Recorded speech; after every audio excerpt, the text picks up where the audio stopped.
Damos comienzo a un nuevo comentario bíblico expositivo. Servidores de Dios. Quien te habla es Manuel Cornejo.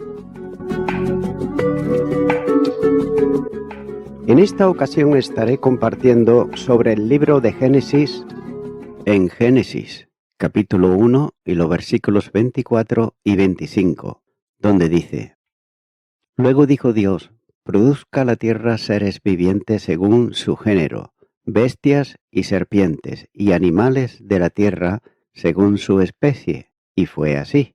E hizo Dios los animales de la tierra según su género, y ganado según su género, y todo animal que se arrastra sobre la tierra según su especie.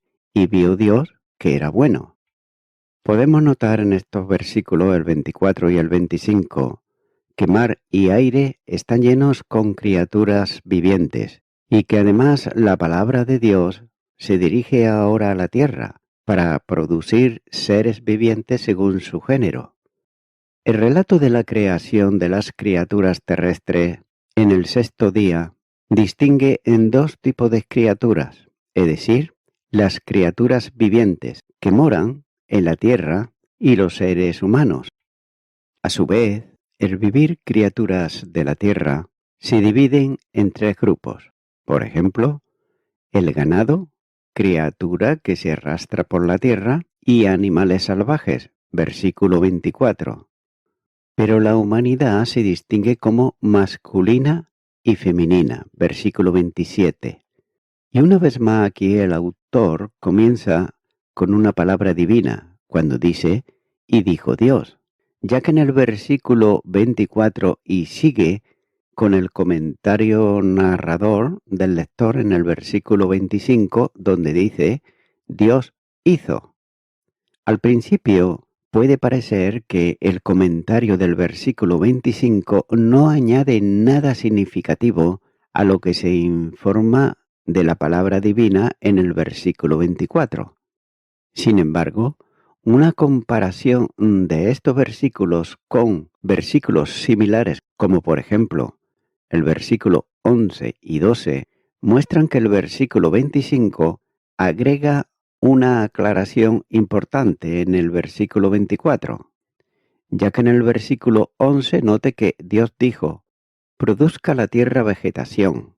Luego, el narrador agrega el comentario cuando dice, la tierra produjo vegetación, versículo 12. El punto del comentario era señalar que la tierra, no Dios, produjo la vegetación.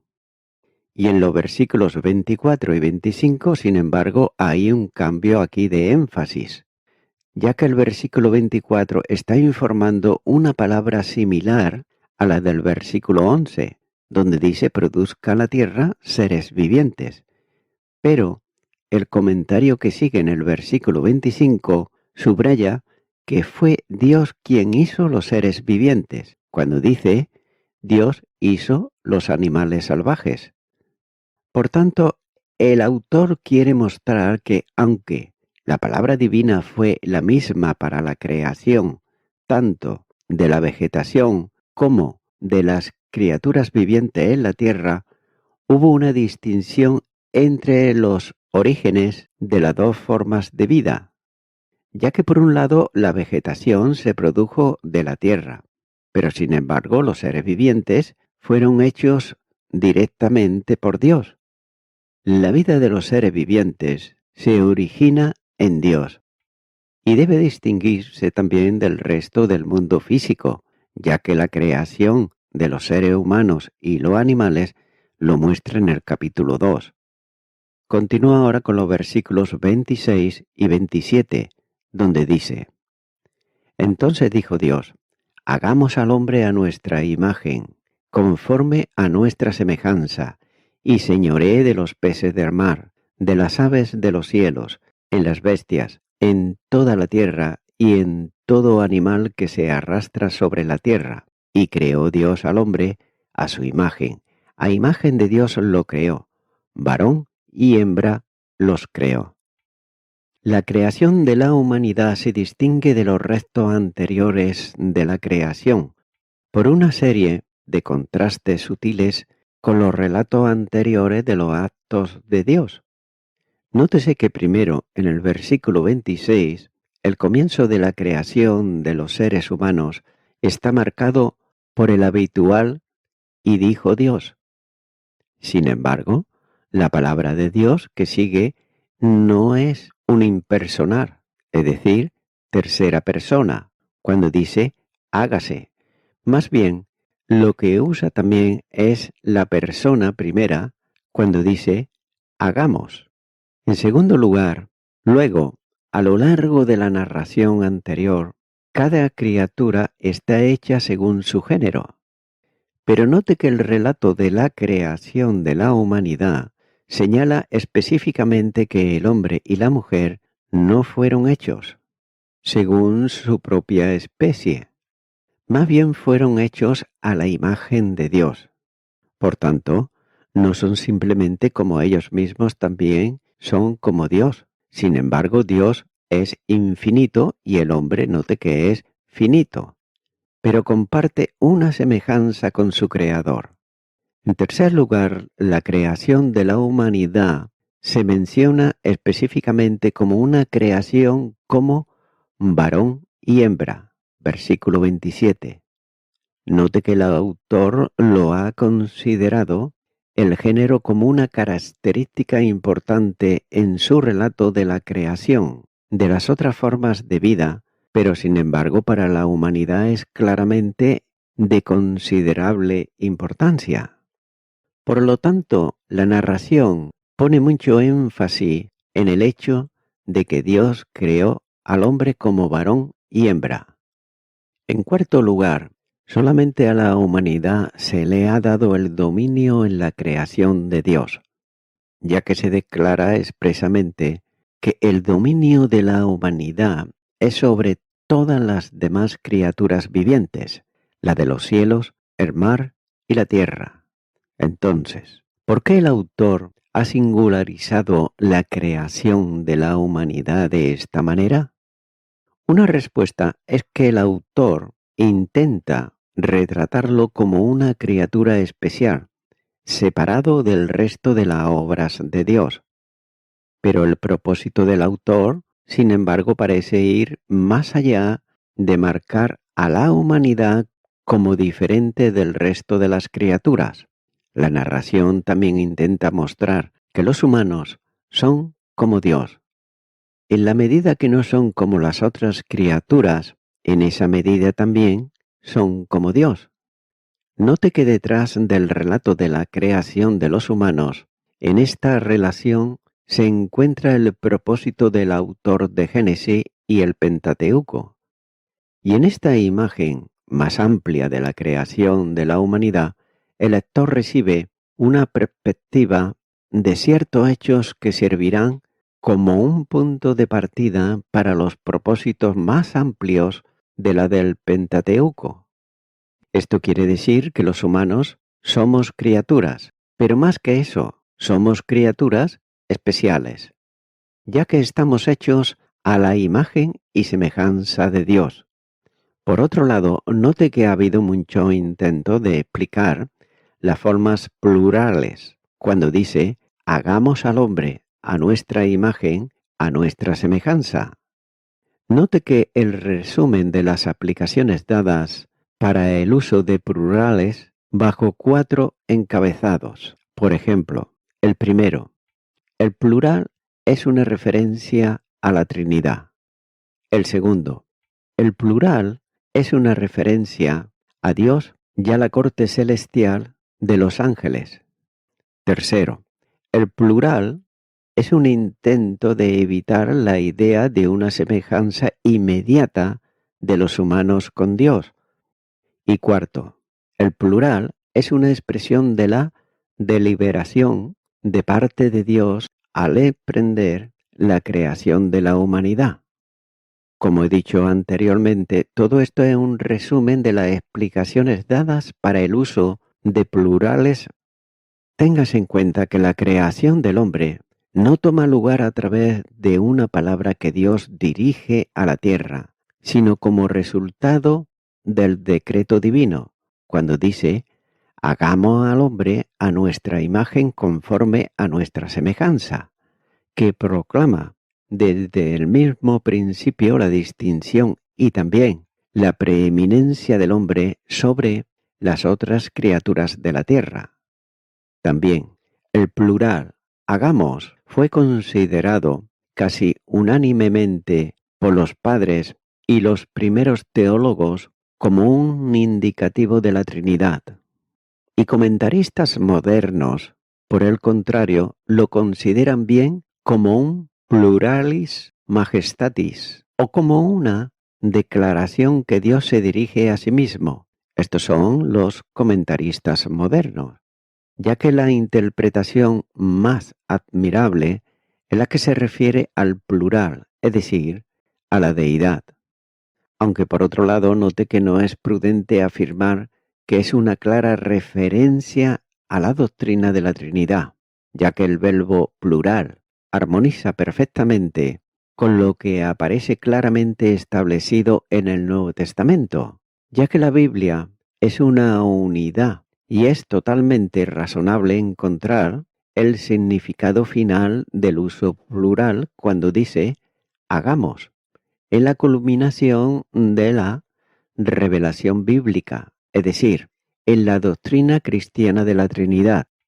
La fe cristiana es una fe trinitaria, y note que ninguna otra religión enseña la existencia de un solo Dios y único Dios vivo y verdadero en tres personas, que son coiguales, consustanciales y coeternas, ya que solamente el cristianismo bíblico enseña la doctrina de la Trinidad.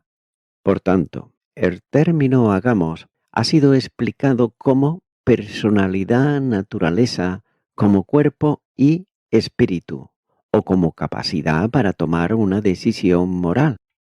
No significa una representación física, corporal, porque Dios es espíritu. Dicho término, por lo tanto, debe describir figurativamente la vida humana como un reflejo de la naturaleza espiritual de Dios. Es decir, la vida humana tiene los atributos comunicados que proceden del aliento recibido de parte de Dios. Génesis capítulo 2 y versículo 7. Por lo tanto, los seres humanos tenemos la vida espiritual, sensibilidad ética y también moral, coexistencia y la capacidad de representar a Dios. Los vocablos imagen y semejanza están sugiriendo que, intelectual y moralmente, hay una relación del hombre con Dios que es importante y también permanente. Es por eso que el texto deja claro que es Dios quien ha deseado y ha realizado esa cercanía y semejanza. Los dos vocablos demuestran que existe una base sólida para el conocimiento y la comunión entre la criatura y el Creador. Aunque todas las criaturas están sometidas al Creador, solo del hombre se dice que es imagen y semejanza de Dios, lo que significa que hay aspectos de la naturaleza humana que son totalmente diferentes a lo de los animales, ya que el hombre posee conciencia moral, habilidad de pensar de forma abstracta, comprensión también de la belleza y posición de emociones que están ausentes, por otro lado, de las otras criaturas. Además, únicamente el hombre posee la capacidad de adorar a Dios y de amarlo. Note que todo eso apunta al significado de que el hombre es el único ser creado a imagen y semejanza de Dios. Resumiendo, la imagen de Dios a la que el hombre fue creado pone de manifiesto una vez más la absoluta soberanía de Dios, ya que solamente un Dios soberano puede haber creado un ser que refleja las características del Creador como sucede con el hombre. La expresión imagen de Dios es usada exclusivamente con referencia a los seres humanos y de ese modo lo separa de las criaturas. Note que el hombre puede comunicarse con su Creador y además adorarlo de una manera singular como ninguna otra criatura. También los singulares en el versículo 27, cuando dice a su propia imagen y a imagen de Dios, Génesis capítulo 5, versículo 1, nos dice: este es el libro de las generaciones de Adán, el día en que creó Dios al hombre, a semejanza de Dios lo hizo. Nótese que descartan la segunda explicación, es decir, que el plural se refiere aquí a una corte celestial de ángeles, ya que en el contexto inmediato se dice que los humanos fueron creados a su imagen, sin mencionar por otro lado que los humanos fueron creados en la imagen de los ángeles. Y a esto el autor agrega una calificación adicional de que Dios hizo a la humanidad a imagen de Dios. Esto parece ser una refutación intencional de la noción de que los plurales en el versículo 26, ya que este hombre fue hecho varón y hembra, versículo 27, y además bendecido con la bendición de la fecundidad y el aumento. Por eso Dios dijo. Note que cuando dice hagamos al hombre e inmediatamente sigue así creó Dios al hombre, realizó lo que resolvió. Pero sin embargo, y note esto que para nosotros decir y hacer son dos cosas, pero no son así para con Dios. Lo creó varón y hembra, Adán y Eva. Adán primero de la tierra y Eva de su costado. Génesis capítulo 2, versículos 21 al 23. Objeciones por las que parece que el resto de las criaturas Dios hizo muchas parejas, pero note que el hombre no hizo una sola. Malaquías capítulo 2 versículo 15 dice: ¿no hizo él uno habiendo en él abundancia de espíritu? ¿Y por qué uno? Porque buscaba la descendencia para Dios. Guardaos pues en vuestro espíritu y no seáis desleales para con la mujer de vuestra juventud. Aunque tenía el residuo del espíritu de donde Cristo recoge un argumento contra el divorcio, cuando nos dice en Mateo capítulo 19 y los versículos 4 y 5.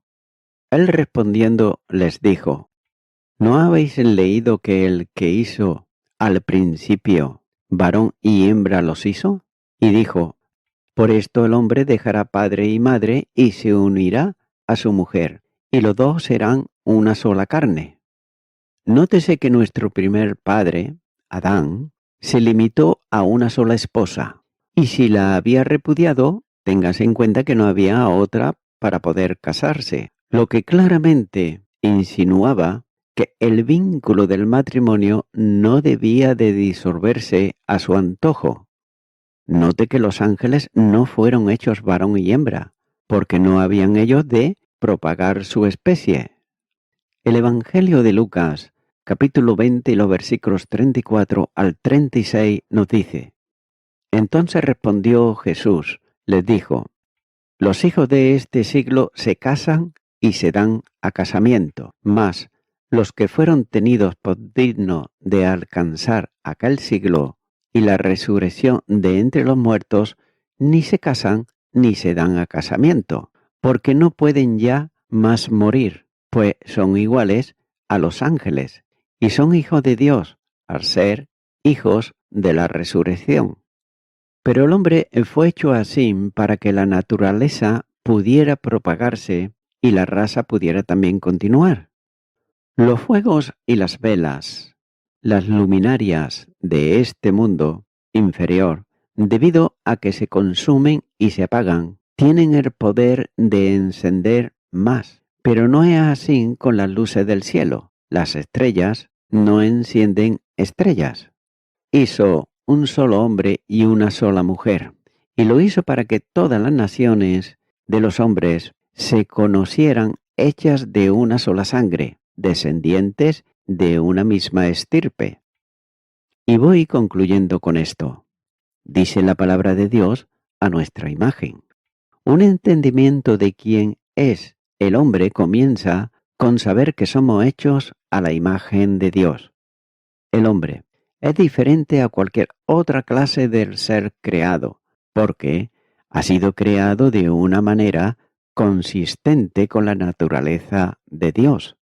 Y esto significa que hay una cima intransitable entre la vida humana y la vida animal. Aunque biológicamente, por otro lado, podemos ser semejantes a ciertos animales, somos, sin embargo, distintos en nuestra capacidad morales, intelectuales y espirituales. En segundo lugar, esto significa que también hay una brecha insalvable entre la vida humana y la vida angelical. En ningún lugar se nos dice que los animales son hechos a la imagen de Dios. Y también, por otro lado, los ángeles no pueden tener el mismo tipo de relación de amor y convivencia con Dios que nosotros. En tercer lugar, esto significa que la encarnación fue verdaderamente posible. Dios, en la segunda persona de la Trinidad, verdaderamente podría venir a ser hombre, porque, aunque la deidad y la humanidad no son lo mismo, sí son compatibles. Amigo y amiga oyente, Dios tuvo que hacerse hombre en Jesús de Nazaret, y lo tuvo que hacer para que de esta manera para que con su sacrificio en la cruz, así poder salvar a todo aquel que cree en él por la fe.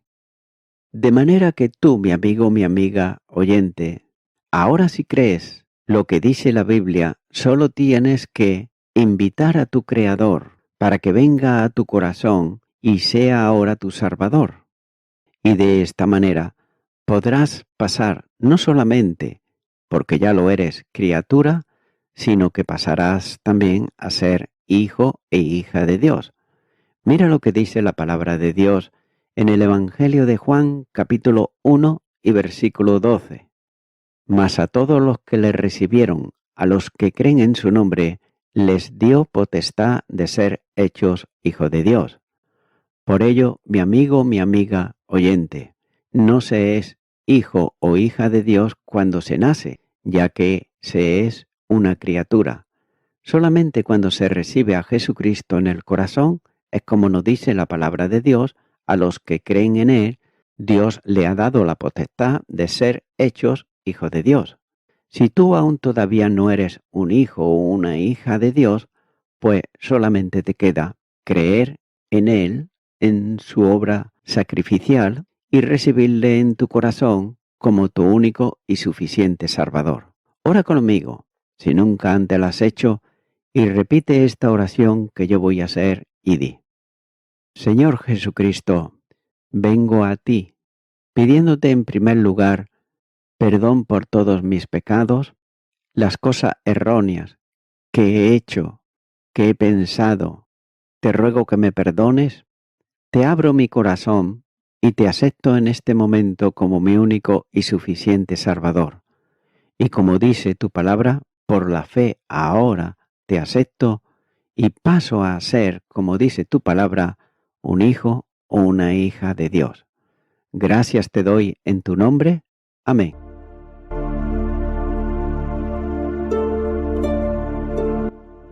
Amigo y amiga oyente, si tú has hecho esta oración de corazón, te recomiendo que comiences a orar a Dios, en primer lugar, en el nombre del Señor Jesucristo.